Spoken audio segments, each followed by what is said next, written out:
الحمد لله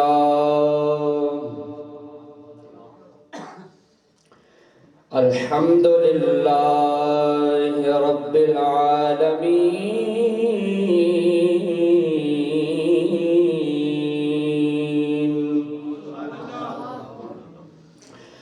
والعاقبة للمتقين والصلاة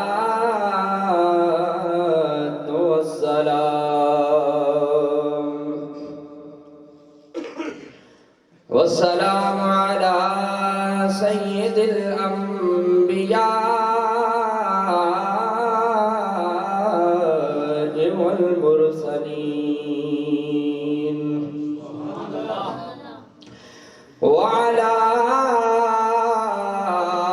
آله وأصحابه وأزواجه وأهل بيته وعلماء ملته أجمعين. أما بعد فأعوذ بالله من الشيطان الرجيم. بسم الله الرحمن الرحيم. قل إن كنتم تحبون الله فاتبعوني يحببكم الله. صدق الله مولانا العظيم وبلغنا رسوله النبي الكريم الأمين ونحن على ذلك لمن الشاهدين والشاكرين والحمد لله رب العالمين. إن الله وملائكته يصلون على النبي يا أيها الذين آمنوا صلوا عليه وسلموا تسلیما. محبت سے پڑھیے الصلاۃ والسلام علیک یا سیدی یا رسول اللہ وعلى آلك واصحابك يا سيدي يا حبيب الله. خشک شاخوں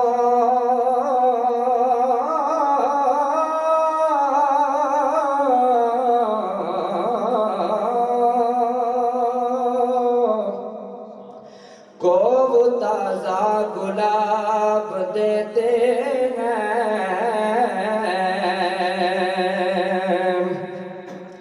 آند پیری کو وہ پھر سے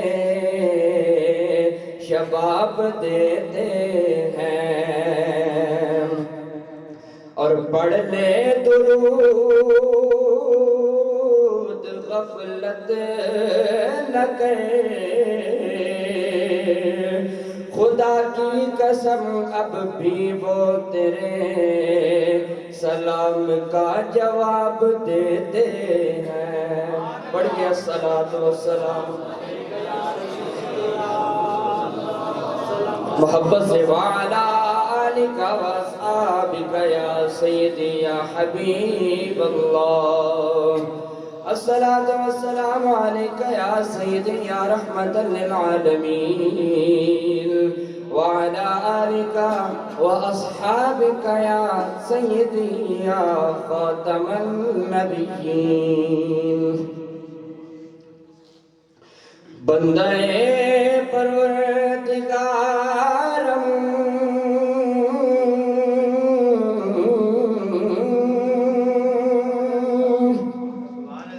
بندہ پروردگارم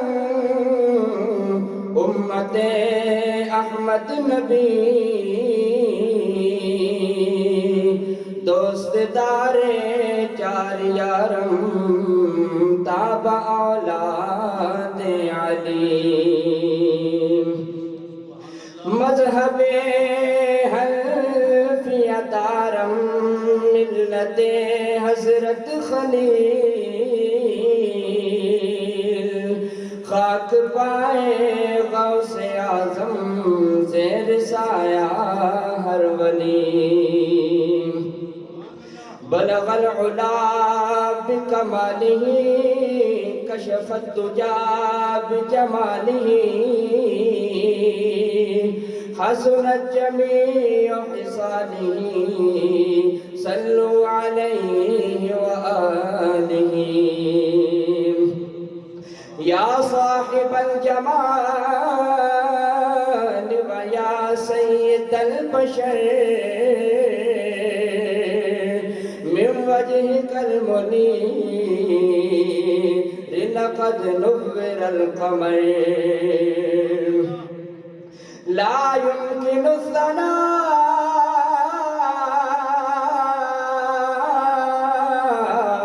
كما كان حقه، بعد خدا بزرگ توئی قصہ مختصر۔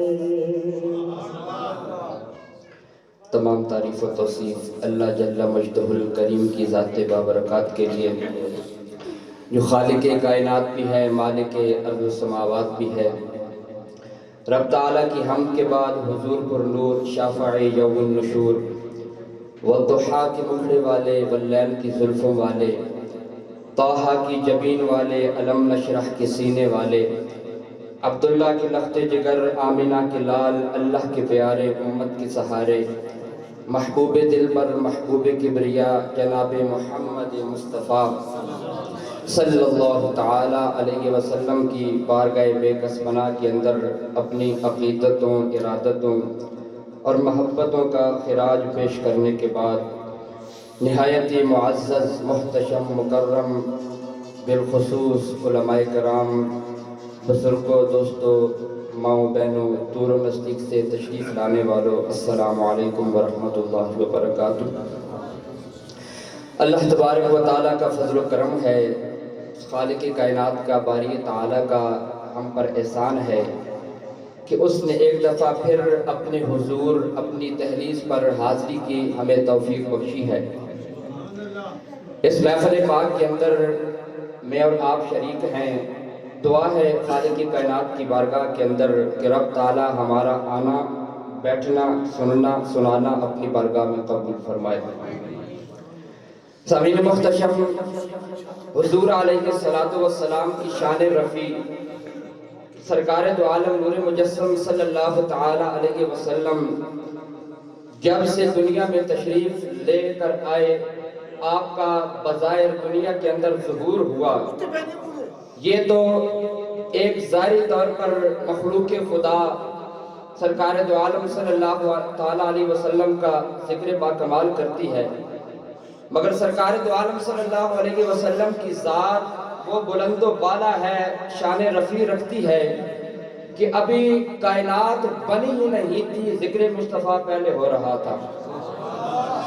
سرکار دو عالم صلی اللہ تعالی علیہ وسلم رب تعالیٰ کے محبوب، دنائے وجود، رب تعالیٰ نے آپ کو جو ہے مرتبہ، مقام بخشا ہے، کائنات کے اندر اور کسی چیز کو نہیں بخشا۔ پوری دنیا بنائی رب تعالیٰ نے محمد مصطفیٰ کے لیے، اور مختصر بات یہ ہے، حدیث کے اندر یہ بات موجود ہے کہ رب نے ارشاد فرمایا ہے، حدیث قدسی ہے کہ اگر سرکار دو عالم محمد مصطفیٰ کو نہ بنانا ہوتا، نہ زمین پیدا کرتا، نہ آسمان پیدا کرتا، نہ یہ درخت ہوتے، نہ یہ پھل ہوتے، نہ کوئی اور نعمت ہوتی، نہ یہ مخلوق ہوتی، نہ چرند ہوتے، نہ پرند ہوتے، حتیٰ کہ یہاں تک فرما دیا، بات ختم ہو گئی، لولاک لما اظہرت الربوبیہ، اگر پیارے محمد کو پیدا نہ کرنا ہوتا تو اپنا رب ہونا بھی ظاہر نہ فرما۔ نعرہ تکبیر، نعرہ رسالت، نعرہ تحقیق، نعرہ حیدری، اللہ محمد چار یار، حاجی خواجہ قطب فرید، حق فرید یا فرید۔ پیچھے مسلمہ عاشقان رسول، ان کے دل کی جب تار چھڑتی ہے اور دل کے اندر جو عشق مصطفیٰ کی چنگاڑی رکھی ہوئی ہے وہ بھڑکتی ہے، تو عاشقان مصطفیٰ اپنے خیالات کا، اپنے تخیل کا اظہار کرتے ہیں، سرکار کی مدح سرائی بیان کرتے ہیں۔ آگے جو ہے میں نے بات کرنی ہے، مختصر سے وقت ہے، قرآن و حدیث کی روشنی میں انشاءاللہ تعالی جو ہے وہ چند جو ہے جملے آپ کی گوش گزار کروں گا سرکار کی محبت کے۔ میری بھی کوشش ہے، میری یہ تمنا ہے کہ آپ لوگوں تک میری زبان سے عشق مصطفیٰ کا پیغام پہنچ جائے۔ ہو سکتا ہے میں گداگر آدمی ہوں، فقیر ہوں در مصطفیٰ کا، جو ہے میری زبان سے جو ہے وہ آپ کے دل کے اندر کوئی ایسی بات اتر جائے کہ آپ کی وجہ سے جو ہے سرکار دو عالم صلی اللہ تعالی علیہ وسلم کی محبت جو ہے میرے کہنے سے آپ کے دل کے اندر اتر جائے، تو میں سمجھتا ہوں یہ میری آخرت کا سامان ہو جائے گا۔ تو یہ بات توجہ سے سننی ہے سامعین محتشم، ہم سرکار دو عالم کا میلاد مناتے ہیں اور معترضین یہ اعتراض کرتے ہیں کہ قرآن و حدیث کے اندر موجود نہیں، اپنی من گھڑت باتیں کرتے ہو، کسی جگہ پہ نہیں لکھا، یہ سنیوں نے بریلی سے یہ چل کے آیا ہے۔ تو میں یہ بتانا چاہتا ہوں کہ سرکار دو عالم جب پیدا ہوئے، آپ کا نور باکمال ظہور ہوا، ظاہر ہوا، تو سرکار دو عالم کا آلہ تھا کہ چرند و پرند اور جنگلی درندے جو ہے جانور نکل کر اپنی جاڑیوں سے باہر آ گئے اور ایک دوسرے کو مبارکباد دینے لگے، مبارک ہو محمد مصطفیٰ تشریف لے کے آ گئے۔ اب آپ مجھے بتائیں، ان جانوروں کو بریلی نے جا کر بتایا تھا؟ ان جانوروں کو، چرند پرند کو جو ہے بریلی کے تاجدار نے جا کر خبر دی تھی، یا بریلی نے کہا تھا کہ سرکار آگے خوشی مناؤ؟ تو یہ سرکار کی اپنی انفرادی شان ہے، سرکار کا مرتبہ و مقام ہے کہ سرکار کا دنیا کے اندر تشریف لانا تھا کہ کائنات کا ذرہ ذرہ یہ پکار اٹھا محمد الرسول اللہ، محمد الرسول اللہ۔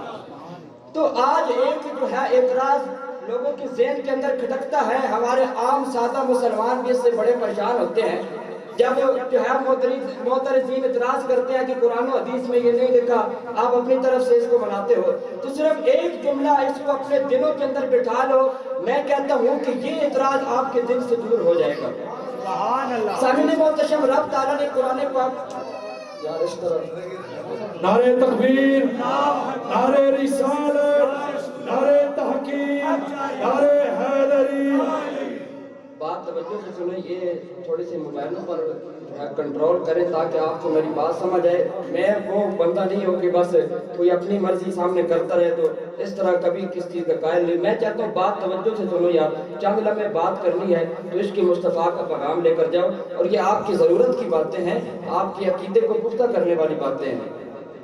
تو وگرنہ الحمدللہ ہماری تو اصلاح استادوں نے کی ہے، ہمارے مرشد جو ہے ہماری اصلاح کرتے ہیں، ہمیں تو پتہ ہے، ہمارا عقیدہ الحمدللہ مضبوط ہے، مگر عام سادہ جو مسلمان آپ لوگ دیہات کے اندر رہتے ہیں، آپ کو بھی حقیقت جو ہے وہ حاضرہ کا مطالعہ ہونا چاہیے، پتہ ہونا چاہیے، تو اس لیے یہ میں بات کر رہا ہوں۔ تو بات توجہ سے سنیے گا، قرآن و حدیث کی بات پر اعتراض ہوتا ہے کہ یہ قرآن و حدیث میں نہیں ہے تو تم کہاں سے مناتے ہو؟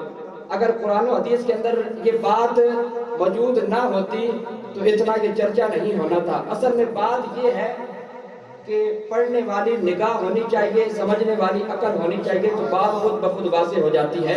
قرآن کے اندر بھی موجود ہے، حدیث کے اندر بھی موجود ہے، مگر بات یہ ہے کہ عقلوں پہ پردہ ہے جس کی بنا پر سمجھ نہیں آتی۔ الحمدللہ جو عشق مصطفیٰ کی دوربینی کے ساتھ قرآن و حدیث کا مطالعہ کرتے ہیں، ان کو تو ہر لفظ پر سرکار دو عالم کا میلاد نظر آتا ہے۔ تو سامعین محتشم، بات پر توجہ کیجئے، رب تعالیٰ قرآن پاک میں صیغہ امر سے اپنے فضل اور رحمت پر خوشی کرنے کا حکم فرما رہا ہے۔ پڑھیے 11واں پارہ سورۃ یونس، قل بفضل اللہ وبرحمتہ فبذلک فلیفرحوا۔ رب فرماتا ہے کہ پیارے حبیب فرما دیجئے، اگر تمہارے اوپر اللہ کا فضل ہو جائے، اللہ کی رحمت ہو جائے، تو تمہیں کیا کرنا چاہیے؟ فلیفرحوا، صیغہ امر ہے، خوشی کرو، خوشی کرنی چاہیے۔ اب علماء کرام جانتے ہیں کہ امر ایک معنی کے لیے نہیں بلکہ 26 معنی کے لیے استعمال ہوتا ہے۔ اصول فقہ پڑھنے سے پتہ چلتا ہے امر ایک معنی کے لیے نہیں بلکہ 26 معنی کے لیے استعمال ہوتا ہے، اور اس کا جو سب سے اعلیٰ درجہ ہے وہ وجوب کا درجہ ہے، یعنی کہ واجب کے لیے امر آتا ہے، اور جو سب سے کم تر درجہ ہے وہ اباحت کا درجہ ہے۔ بات توجہ سے سنیں، جو ہے امر کا سب سے جو اعلیٰ درجہ ہے وہ وجوب کا درجہ ہے، اور وہ یہ ہے کہ فل یفرحوا صیغہ امر ہے، بات توجہ سے سنیں، یفرحوا کے ساتھ رب تعالیٰ نے حکم فرمایا، اور امر کا میں نے آپ کو بتایا کہ اس کا جو سب سے اعلیٰ ترین معنی ہے وہ وجوب کے لیے، یعنی کہ جب قرآن و حدیث میں کسی چیز جو ہے صیغہ امر سے کسی چیز سے مخاطب کیا جائے تو وہ چیز واجب کے لیے آتی ہے، ٹھیک ہے؟ وہ جب رب تعالیٰ حکم فرما دیتا ہے تو اس کا کرنا واجب ہو جاتا ہے، ٹھیک ہے؟ یہ امر کی کچھ معنی اور جو قرینے بتاتے ہیں قرآن و حدیث پڑھنے سے پتہ چلتا ہے، سمجھنے سے، کہ یہاں پر امر کس معنی کے لیے استعمال ہوا ہے، اور جو سب سے اعلیٰ درجہ ہے، عمدہ درجہ، وہ وجوب کا درجہ ہے، اور جو سب سے نچلا درجہ ہے وہ عبادت کا درجہ ہے۔ عبادت کا مطلب ہوتا ہے کہ مباح کام اگر کر لیا تو تب بھی کوئی حرج نہیں، نہ کیا تب بھی کوئی حرج نہیں، اور اس کے درمیان ایک درجہ آتا ہے استحباب کا، مستحب کا۔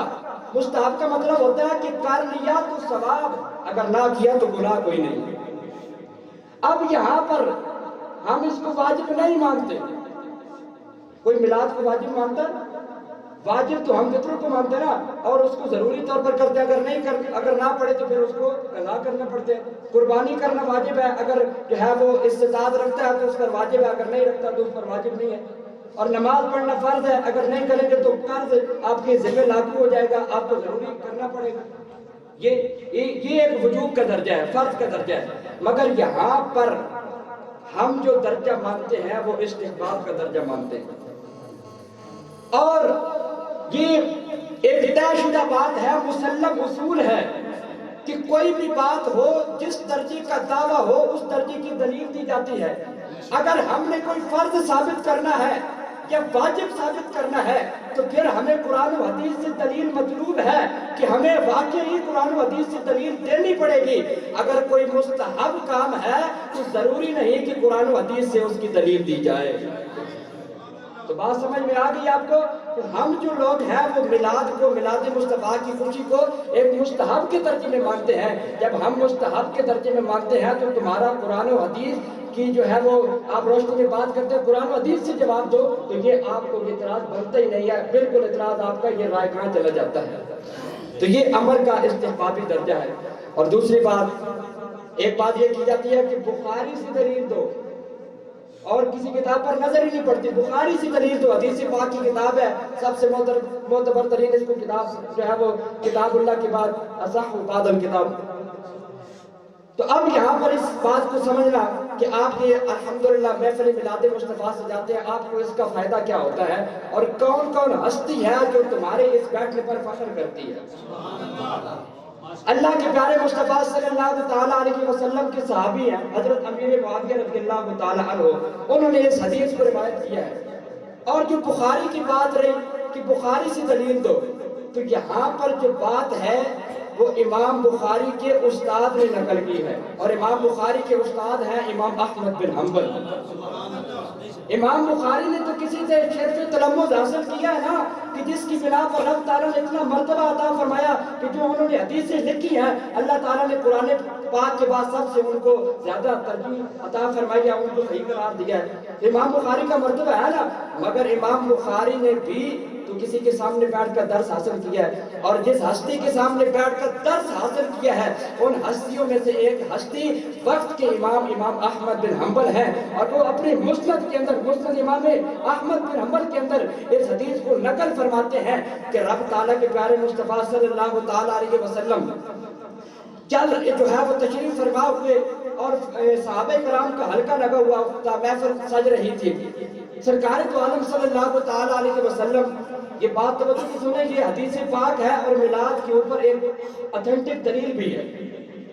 سرکار تو عالم صلی اللہ تعالیٰ علیہ وسلم کا گزر ہوا، اور صحابہ کرام جو ہے وہ رب تعالیٰ کا ذکر کر رہے تھے، خوشی منا رہے تھے۔ مسلم شریف کے اندر بھی یہ بات موجود ہے، اور دیگر بھی سیاستہ میں یہ بات موجود ہے۔ تو سرکار دو عالم صلی اللہ تعالیٰ علیہ وسلم نے استفسار فرمایا کہ یا میرے صحابہ کس لیے بیٹھے ہو، کیا کر رہے ہو؟ صحابہ کرام نے آگے سے جواب دیا کہ یا رسول اللہ، اللہ تبارک و تعالیٰ نے دین اسلام کی دولت سے مالا مال فرمایا ہے، اس پر رب کی حمد بیان کر رہے ہیں، اور آپ کو ہمیں سراپا نعمت عطا فرمایا ہے، آپ کی عطا ہونے پر ہم رب تعالیٰ کا شکر ادا کر رہے ہیں۔ سرکار دو عالم صلی اللہ تعالیٰ علیہ وسلم نے جو ہے پوچھا، اے میرے صحابہ کیا تم مجھے اس بات کی قسم دیتے ہو کہ کیا تم واقعی اس لیے بیٹھے ہو؟ تو صحابہ کرام دیتے ہیں کہ یا رسول اللہ قسم با خدا ہم اس لیے یہ محفل سجا کر بیٹھے ہیں کہ آپ ہمیں ملے، اس کا شکر ادا کر رہے ہیں۔ اللہ نے دین اسلام کی دولت سے آپ کی وجہ سے نوازا، اس پر رب تعالیٰ کا شکر ادا کر رہے ہیں۔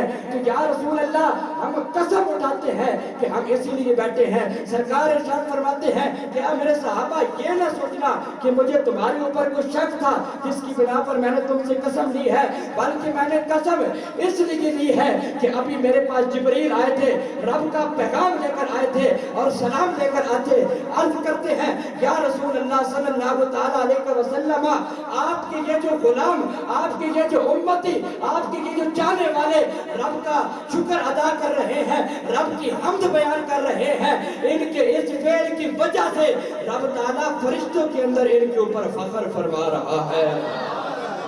نعرہ تکبیر، نعرہ رسالت، نعرہ تحقیق، نعرہ حیدری، حق محمد، حق محمد۔ رب تعالیٰ فرشتوں کے اندر علماء کرام موجود ہے، فخر فرما رہا ہے سرکار دو عالم صلی اللہ علیہ وسلم کی میلاد کی جو ہے وہ خوشی منانے کے اندر۔ اور میرے دوستو بزرگوں، سرکار دو عالم کا حسن و جمال بے مثال ہے، سرکار دو عالم کے حسن والضحیٰ کا تو ہم اپنی زبان سے کیا تصور بھی نہیں کر سکتے کہ کس قدر رب تعالیٰ نے اپنے مصطفیٰ کو حسین بنایا ہے۔ میرے پیارے مصطفیٰ صلی اللہ علیہ وسلم کے صحابی حضرت حسان بن ثابت، اور یہ حدیث تقریری ہے، حدیث کی 3 قسمیں ہیں، قولی، فعلی، تقریری۔ قولی وہ ہوتی ہے کہ جو زبان سے کہی جائے، فعلی وہ ہوتی ہے کہ سرکار نے کر کے دکھایا ہو، اور تقریری وہ ہوتی ہے کہ سرکار کے سامنے اس کا ذکر ہو، وہ کام کیا کیا ہو تو سرکار نے منع نہ فرمایا ہو۔ اور یہ جو حسان بن ثابت شعر پڑھ رہے ہیں یہ حدیث تقریری ہے۔ حسان بن ثابت سرکار دو عالم صلی اللہ تعالیٰ علیہ وسلم کے سامنے بیٹھے ہیں، عرض کرتے ہیں وَأَحْسَنُ مِنْكَ لَمْ تَرَ قَطُّ عَيْنِي، یا رسول اللہ آپ جیسا حسین میری آنکھ نے دیکھا ہی نہیں۔ وَأَجْمَلُ مِنْكَ لَمْ تَلِدِ النِّسَاء، گویا کہ آپ جیسا حسین و جمیل کسی ماں نے جنا ہی نہیں۔ خُلِقْتَ مُبَرَّأً مِنْ كُلِّ عیب، گویا کہ رب نے آپ کو ہر عیب سے پاک پیدا فرمایا ہے۔ كَأَنَّكَ قَدْ خُلِقْتَ كَمَا تَشَاءُ، گویا کہ رب نے آپ کو ویسا بنایا یا رسول اللہ جیسا آپ بننا چاہتے تھے۔ محبت سے بولیے سبحان اللہ۔ یہ ایک پنجابی کے اندر جملہ آتا ہے اس توجہ سے، نہ کوئی خرچہ تے نہ کوئی پرچہ، جیڑا کہے گا سبحان اللہ ہوئے کا دونہ جہانہ دے اندر چرچا، کہیے سبحان اللہ۔ سرکار کا ذکر سن کے یار خوش ہو جائے، اگر آپ کے چہرے پر رونق آنی چاہیے، محبت مصطفیٰ کے آثار جو ہے وہ نظر آنے چاہیے کہ واقعی سرکار دو عالم کے دیوانے بیٹھے ہیں۔ یہ جو عشق کی چنگاڑی ہوتی ہے نا دل کے اندر، یہ جب بھڑکتی ہے تو پھر بندے کے حالات بدل جاتے ہیں، بندے کے تخیل بدل جاتے ہیں، بندے کو پتہ نہیں چلتا کہ میں سرکار دو عالم صلی اللہ علیہ وسلم کی شان میں آپ کی مدح سرائی بیان کر رہا ہوں، آپ سے باہر ہو جاتا ہے۔ تو آپ کا یہی حال ہونا چاہیے، اگر حقیقی محبت دل کے اندر سرکار دو عالم کی رکھتے ہو تو جو میں بات کر رہا ہوں، حضرت حسان بن ثابت نے سرکار دو عالم کا حسن و جمال بیان کیا کہ آپ جیسا حسین میری آنکھ نے دیکھا ہی نہیں۔ اور حضرت حسان بن ثابت سے لے کر حضرت صدیق اکبر تک، صدیق اکبر کیا ارشاد فرماتے ہیں کہ میں نے مشرق اور مغرب کا معائنہ کیا مگر محمد مصطفیٰ جیسا کسی کو نہیں دیکھا۔ اب یہ یہاں پر ایک سوال اٹھ سکتا ہے، تنقیدی لوگ اپنی تنقید کر سکتے ہیں، اور جو عشق سے خالی ہے اپنی بدباطنی کا اظہار اس جملے سے بھی کر سکتے ہیں کہ آپ کہتے ہو کہ حضرت صدیق اکبر نے کہا کہ سرکار جیسا حسین و جمیل کوئی نہیں، حضرت حسان بن ثابت نے کہا کہ سرکار جیسا حسین و جمیل کوئی نہیں، کیا دلیل ہے تمہارے پاس؟ حضرت ابو بکر صدیق نے تو پوری دنیا کو دیکھا ہی نہیں، حضرت حسان بن ثابت نے تو پوری دنیا کو دیکھا ہی نہیں، پھر انہوں نے کس طرح کہہ دیا کہ سرکار سب سے زیادہ حسین و جمیل ہے؟ یہ ان کا ایک بدباطنی عقیدہ جو ہے وہ آپ کے سامنے آ سکتا ہے۔ میں آپ کی اصلاح کرنا چاہتا ہوں کہ وہ یہ آپ کو بات کہہ کے الجھا کے یہ جو محبت مصطفیٰ کے ایک پہلو ہے آپ کے دل سے نکال سکتے ہیں، تو کیا جواب ہوگا؟ آئیے جوابی کارروائی کے اندر میں تمہیں لے کر جاتا ہوں ایسی ہستی کی بارگاہ میں جنہوں نے مکہ کے لوگوں کو بھی دیکھا ہے، جنہوں نے مدینے کے لوگوں کو بھی دیکھا ہے، جنہوں نے مشرق کو بھی دیکھا ہے، مغرب کو بھی دیکھا ہے، شمال کو بھی دیکھا ہے، جنوب کو بھی دیکھا ہے، شمال کو بھی دیکھا ہے، یورپ کو بھی دیکھا ہے، پاکستان کو بھی دیکھا ہے، ہندوستان کو بھی دیکھا ہے، حتیٰ کہ آسمان کو بھی دیکھا ہے، پوری کائنات کو بھی دیکھا ہے۔ جانتے ہو وہ ہستی کون ہے؟ وہ کوئی ہستی عام ہستی نہیں، جس کو میں اور آپ جبرائیل امین کہتے ہیں، وہ ہستی عام ہے۔ اور وہ یہ ہستی کیا کہتی ہے؟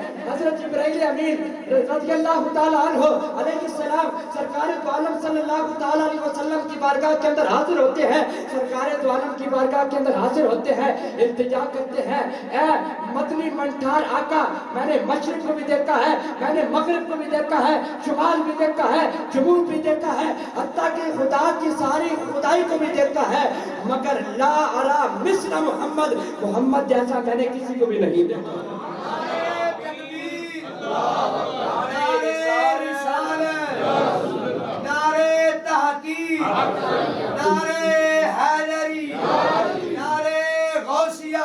اسے شاعر نے کیا خوب کہا، حسینہ جمیلہ دا منہ موڑ دیتا، رب نے محمد بنا کے قلم توڑ دیتا۔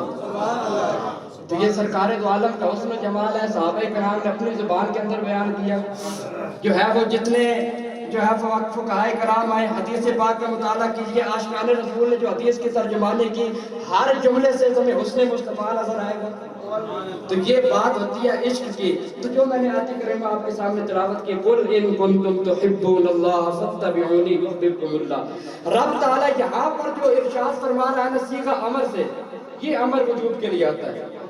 قُلْ إِن كُنتُمْ تُحِبُّونَ اللَّهَ فَاتَّبِعُونِي، پیارے حبیب ان کو فرما دیجئے کہ اگر تم اللہ سے محبت کرنا چاہتے ہو تو کیا کرنا پڑے گا؟ فَاتَّبِعُونِی، میری اتباع کرنی پڑے گی۔ صلہ کیا ملے گا؟ یُحْبِبْکُمُ اللہ، رب بھی تم سے پیار کر لے گا۔ یہ محبت مصطفیٰ کرنے کا صلہ ہے کہ اگر تم محبت مصطفیٰ اپنے دل کے اندر رکھو گے، رب تعالیٰ آپ سے محبت کرے گا اور رب تعالیٰ آپ سے پیار فرمائے گا۔ اور آگے یہ بھی ثمرہ بیان ہوتا ہے، وَيَغْفِرْ لَكُمْ ذُنُوبَكُمْ، تمام گناہ بھی بخش دیے جائیں گے۔ صرف کس سے؟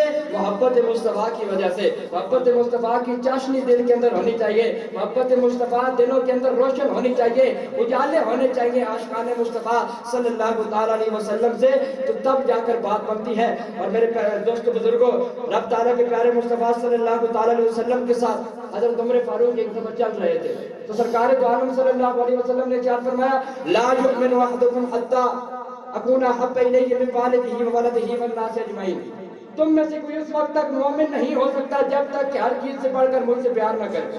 تو حضرت عمر فاروق رضی اللہ تعالیٰ نے عرض کی کہ یا رسول اللہ، اپنی اولاد سے بھی بڑھ کر، اپنے مال سے بھی بڑھ کر، تمام کائنات سے بڑھ کر آپ سے محبت کرتا ہوں، مگر اپنی جان سے بڑھ کر نہیں۔ تو سرکار دو عالم صلی اللہ علیہ وسلم نے آگے سے کیا فرمایا کہ اے عمر، جب تک اپنی جان سے بڑھ کر مجھ سے محبت نہیں کرو گے، اس وقت تک تم ایمان کی حلاوت کو نہیں پا سکتے۔ حضرت عمر فاروق رضی اللہ تعالیٰ عنہ نے اسی وقت یہ نعرہ لگایا کہ میں اپنی اولاد سے بھی بڑھ کر، اپنی جان سے بھی بڑھ کر، اپنے مال سے بھی بڑھ کر یا رسول اللہ آپ سے محبت کرتا ہوں۔ تو رسول اللہ نے ارشاد فرمایا، الآن یا عمر، اے عمر اب جا کے کہیں تمہارا ایمان مکمل ہوا ہے۔ محبت مصطفیٰ کے بغیر کوئی چارہ ہی نہیں، محبت مصطفیٰ کے بغیر ایمان ہی مکمل نہیں۔ بندہ جتنی مرضی ایڑیاں رگڑے، ماتھے رگڑے، پیشانی رگڑے، مگر محمد مصطفیٰ صلی اللہ علیہ وسلم کی محبت کے بنا کچھ نہیں ہو سکتا۔ محمد کی محبت دین حق کی شرط اول ہے، اسی میں ہو اگر خامی تو سب کچھ نامکمل ہے۔ محمد کی محبت ہے سند آزاد ہونے کی، محمد کی محبت ہے سند آزاد ہونے کی، خدا کے دامن توحید میں آباد ہونے کی۔ رب تعالیٰ بھی آپ سے اسی وقت محبت کرے گا جب محمد مصطفیٰ کی محبت آپ کے دل کے اندر ہوگی۔ تو قوم شکوہ ہے مجھے کہ یہاں محفل میں ہم بیٹھتے ہیں، محبت رسول کا پیغام لے کر جاتے ہیں، اس وقت ہمارے تخیل کچھ اور ہوتے ہیں، مگر صرف محفل ختم ہونے کی دیر ہوتی ہے، لنگر کھاتے وقت ہی آثار نظر آتے ہیں کہ کتنا محبت رسول کا پیغام یہ لے کر آیا ہے۔ یہ آپ کے لنگر کھانے سے ہی پتہ چل جاتا ہے کہ کس طریقے سے بندہ محبت سے نکل تو کسی کو جوتی اٹھا کر لے جاتا ہے، ٹھیک ہے؟ تو محفل کے اندر بیٹھ کر تخیل کچھ اور ہوتے ہیں، مگر محفل سے باہر نکلتے ہیں، ابھی مسجد کے اندر ہی قدم ہوتا ہے تو ہماری وہ جو ناچاکیاں، غلط رویے اسی وقت شروع ہو جاتے ہیں۔ اگر یہاں سے باہر جائیں اور رسول اللہ کی صورت سیرت یہاں سے سن کر جائیں تو محفل کے باہر ہی ذرا سی تمہیں کوئی بات کر دے گا تو اس کا گریبان پکڑ لیں گے۔ یار سرکار نے تو پتھر بھی کھائے ہیں دین کے لیے، سرکار دو عالم کے تو جوتے مبارک بھی لو لوہان ہو گئے تھے صرف دین اسلام پہ لانے کے لیے۔ آپ کا کردار اتنا اعلیٰ تھا۔ سرکار دو عالم صلی اللہ علیہ وسلم تو جو ہے وہ ایک بندے کی دعوت کی تھی جو ہے یہودی تھا، تو جو ہے وہ بستر پر لیٹا تو موٹا تھا، اس کو خوف لاحق ہوا تو اس کے وہاں پر جو ہے وہ بول نکل گئے۔ سرکار دو عالم صلی اللہ علیہ وسلم نے بھی اس کا بستر خود دھویا۔ یہ سرکار دو عالم کا اخلاق ہے۔ وَإِنَّكَ لَعَلَىٰ خُلُقٍ عَظِيمٍ، سرکار اخلاق کی عظیم درجے پر فائز تھے، اور امت مصطفیٰ کے اندر اخلاق نہ ہو یہ کیسا عشق ہے، یہ کیسی آرزو ہے، یہ کیسی بگڑی بنی ہے۔ تو میرے دوستو، اگر ہم محبت مصطفیٰ کا دعویٰ کرتے ہیں تو زبانی دعویٰ نہیں بلکہ قلبی دعویٰ بھی ہونا چاہیے۔ یہی تو فرق ہے نا، یہی تو فرق ہے کہ ہم اپنی زبان سے 100% دعوے کرنے کے جو ہے وہ قائل ہیں، اور 100% اپنی زبان سے جو کچھ کہنا چاہے کہہ سکتے ہیں، مگر دل اندر سے 0% ہوتا ہے۔ مگر جو حقیقی محبت رکھتا ہے زبان سے کچھ بھی نہ کہے مگر دل اس کا نور علی نور رہتا ہے۔ حقیقی محبت کو کر کے تو دیکھیں نا، غازی ممتاز حسین قادری نے حقیقی محبت کی تو سرکار نے نہیں نوازا۔ آج امت مصطفیٰ مدینے سے ہمارے رابطے کمزور ہو گئے۔ اگر مصطفیٰ کے روضہ اقدس کے ساتھ سرکار دو عالم صلی اللہ تعالیٰ علیہ وسلم کے ساتھ آج بھی اپنا رابطہ مضبوط کر لیا جائے تو وہ فیض کل جو صحابہ کو ملتا تھا آپ کو بھی نصیب ہو جائے گا۔ اس لیے کہ سرکار کا جو نور ہے، سرکار دو عالم کا جو فیضان ہے کبھی ختم ہونے والا ہی نہیں ہے، مگر شرط یہ ہے کہ دل تو ہونا چاہیے نا بندے کے پاس، قلب ہونا چاہیے۔ قلب تاکہ محبت سے خالی رہا، یوں ڈرامہ رچانے کا کیا فائدہ۔ قلب کے اندر عشق مصطفیٰ ہو تاکہ محبت ہو، جو ہے بندہ تکلیف برداشت کر لے، سرکار دو عالم کی نمود پر مر مٹ جائے۔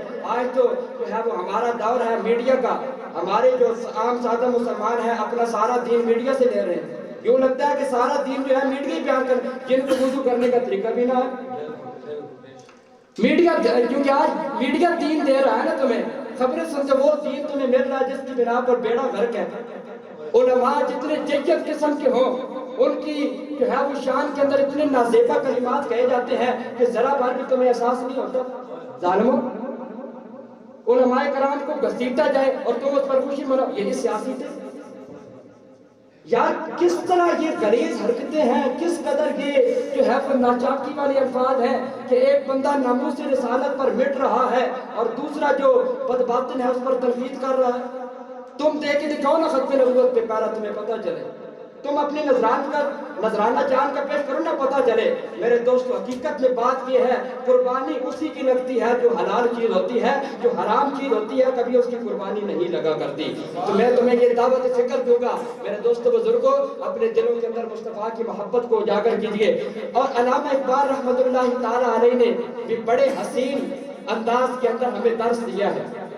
کیا درس دیا ہے کہ اپنی نسل نو تک اگر محمد مصطفیٰ کی محبت، نعرہ تکبیر، نعرہ رسالت، نعرہ تحقیق، نعرہ حیدری، اللہ محمد چار یار حاجی خواجہ قطب فرید، اللہ محمد چار یار حاجی خواجہ قطب فرید، حق محمد، حق محمد، حق محمد، حق محمد۔ خانِ مصطفیٰ عظیم تشریف لا چکے ہیں، ہم ان کو خوش آمدید کہتے ہیں۔ انشاءاللہ چند ہی لمحوں میں آپ ان کی سریلی آواز سے مشرف ہوں گے، مگر جو میں اپنا موضوع ہے وہ اس کو کمپلیٹ کرنا چاہوں گا کہ محبت مصطفیٰ صلی اللہ تعالیٰ علیہ وسلم ہمارے سینوں کے اندر کس طرح منتقل ہو۔ ظاہری محبت کا میں قائل نہیں ہوں، ظاہری محبت یہ منافقانہ چال ہے، ظاہری محبت جو ہے بالکل، مگر جو دل کی محبت ہوتی ہے، دل کے اندر اگر محبت ہو تو ظاہر خود بخود ہو جاتی ہے۔ تو یہ بات توجہ سے سننے والی ہے۔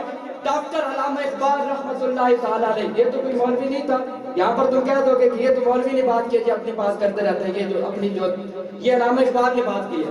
علامہ اقبال کہتے ہیں، علامہ اقبال، یہ بات توجہ سے سنیں، علامہ اقبال کہتے ہیں کہ اگر اپنی نسل نو تک محمد مصطفیٰ کی محبت منتقل کرنا چاہتے ہو، اگر چاہتے ہو کہ تمہاری اولاد بھی عاشق رسول بن جائے، اگر تم چاہتے ہو کہ تم خود بھی عاشق رسول بن جاؤ، تو تمہیں 3 کام کثرت سے کرنے پڑیں گے، اور ان میں سے سب سے پہلا کام یہ ہے کہ سرکار تو عالم کے اوپر درود پاک کی کثرت کی جائے۔ اگر سرکار پر درود کی کثرت کرو گے، رب تعالیٰ تمہارے دلوں کے اندر محمد کی محبت منتقل کر دے گا۔ اور دوسری بات ان کے اندر یہ ہے کہ اپنی اولاد کو سرکار دو عالم کی سیرت سکھاؤ، اپنی اولاد کو سرکار کی سیرت پڑھاؤ، ان کے دلوں کے اندر سرکار کی محبت راسخ ہو جائے گی۔ اور ان میں سے تیسری بات یہ ہے کہ سرکار دو عالم صلی اللہ تعالیٰ علیہ وسلم کا حسن و جمال اپنی اولاد کے سامنے بیان کرو، تمہارے دل بھی محمد کی محبت سے روشن ہو جائیں گے، اولاد کے دل بھی محمد کی محبت سے نور علی نور ہو جائیں گے۔ ان میں سے ایک بات یہ کرنا چاہوں گا، درود پاک کی پہلی پر چلو عظیم صلاح خان تشریف لا چکے ہیں، ورنہ میں اس کی وضاحت کرتا تو تمہیں لگ پتہ جاتا۔ ایک درود پاک کی وضاحت کر کے انشاءاللہ تعالیٰ اپنی بات ختم کرنے کی طرف جاتا ہوں کہ دلائل الخیرات قریب درود پاک پر کتاب لکھی گئی ہے۔ علماء کرام جانتے ہیں محمد بن سلیمان الجزولی رحمۃ اللہ تعالیٰ علیہ، دلائل الخیرات انہوں نے یہ درود پاک پر کتاب لکھی ہے، پوری درود پاک سے بھری ہوئی ہے۔ اور جو چشتیہ سلسلہ کے ہے نا وہ بزرگ ہیں، وہ اس کو وظیفے میں پڑھا کرتے ہیں، سٹیپ بنائے ہوئے ہیں کہ اس طرح وہ کمپلیٹ کر دیتے ہیں وظیفے کے اندر۔ تو یہ جو دلائل الخیرات لکھی گئی ہے، اس کا سبب کیا بنا؟ اب یہ بات آپ توجہ سے سن کر چلے گئے نا، انشاءاللہ میری تقریر کا مقصد حل ہو جائے گا۔ سبحان اللہ۔ جو دلائل الخیرات لکھی گئی، اس کا سبب کیا چیز بنی؟ محمد بن سلیمان الجزولی رحمۃ اللہ تعالیٰ علیہ سفر کے اوپر نکلے ہوئے، نماز کا وقت ہو گیا ہے، پانی میسر نہیں ہے، نظر پڑتی ہے کہ ایک کنواں ہے اور کنویں سے ایک متصل ایک مکان بنا ہوا ہے، کنواں موجود ہے، وہاں پر پہنچتے ہیں، چلو یار وضو کرتا ہوں، نماز پڑھ لیتے ہیں، نماز ضائع نہیں ہونی چاہیے، نماز بالکل پڑھنی ہے۔ سفر کے اندر تھے، مشقت کے اندر تھے، مگر نماز نہیں چھوڑی۔ آپ وہاں پر جب تشریف فرما ہوتے ہیں، دیکھتے ہیں کہ پانی بہت گہرا ہے، گہرا پانی ہے، وہاں پر نہ ڈول ہے نہ رسی ہے، پانی کیسے نکالا جائے؟ پریشان ہو جاتے ہیں۔ اچانک دیکھتے ہیں، نظر پڑتی ہے چھت پر ایک چھوٹی سی بچی 7-8 سال کی کھیل رہی ہوتی ہے۔ وہ بچی پوچھتی ہے کہ چچا جان کیا بات ہے، بڑے پریشان نظر آ رہے ہو؟ محمد بن سلیمان الجزولی کہتا ہے کہ بیٹی میں نے نماز پڑھنی ہے، ڈول پاس نہیں ہے، پانی نکالنا ہے، وضو کرنا ہے۔ تو وہ بچی آگے سے ہنس کر کہتی ہے کہ اتنے بڑے ولی ہو، پانی بھی نہیں نکال سکتے؟ تو محمد بن سلیمان الجزولی کہتے ہیں کہ یار میں سمجھا کہ بچی چھوٹی ہے، شاید اس نے کوئی مذاق سمجھا۔ کہتے ہیں کہ بیٹا میں نے وضو کرنا ہے، مجھے پانی چاہیے۔ تو وہ بچی جو اس چھت پر کھیل رہی تھی، اپنی لعاب کو، اپنی تھوک کو نیچے بھی نہیں آتی، بلکہ وہ جو چھت ہے اس کا بنیرا ہوتا ہے، اس سے اوپر جھانک کر کنویں کے اندر اپنا تھوک پھینکتی ہے۔ تھوک پھینکنے کی دیر ہوتی ہے، ابھی تھوک جو ہے وہ نیچے پہنچا بھی نہیں ہوتا کہ وہ پانی ابل کر باہر آ جاتا ہے، پوری زمین پر پانی پھیل جاتا ہے۔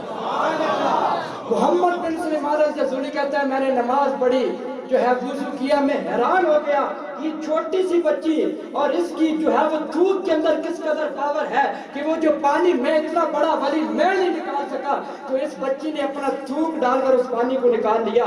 اس پانی کو کس طرح نکالا؟ تو وہ بچی سے، اب یہ بات مزے والی ہے، اس بچی سے پوچھتے ہیں کہ اے بیٹا بتاؤ یہ کون سی طاقت اللہ نے آپ کو دے رکھی ہے، کون سی قوت ہے آپ کی زبان کے اندر، آپ کے لعاب کے اندر، کہ میں جو کام نہیں کر سکا، صدیوں سے بہتر وظیفے کر رہے ہیں، مگر تو نے ایک لمحے کے اندر بیٹا پانی نکال کر دے دیا۔ تو بچی آگے سے کہتی ہے کہ یہ بھی نہیں پتا کیسے نکالا ہے۔ وہ بچی کہتی ہے کہ چچا جان میری اس چھوٹی سی عمر کو نہ دیکھ، بلکہ میں اپنی اس چھوٹی سی عمر پر محمد مصطفیٰ پر درود کی کثرت کرتی ہوں، رب تعالیٰ نے اسی وجہ سے میرے دعاؤں کے اندر طاقت پیدا کر دی۔ اللہ اکبر، یا رسول اللہ، یا علی، اللہم چار یار حاجی خواجہ قطب فرید۔ تو یہ سرکار دو عالم صلی اللہ علیہ وسلم پر درود پاک پڑھنے کا ثمرہ ہے کہ بندہ درود پڑھتا ہے تو اللہ زبان کے اندر اتنی طاقت پیدا فرما دیتا ہے۔ تو میں ضمناً بات کر دوں کہ جو بندہ ویل چیئر پر بیٹھ کر ناموس رسالت کے لیے جیلیں برداشت کرے، خود اندازہ لگا اس باپی کا کتنا عالم ہوگا، اس کا مرتبہ مقام کتنا ہوگا۔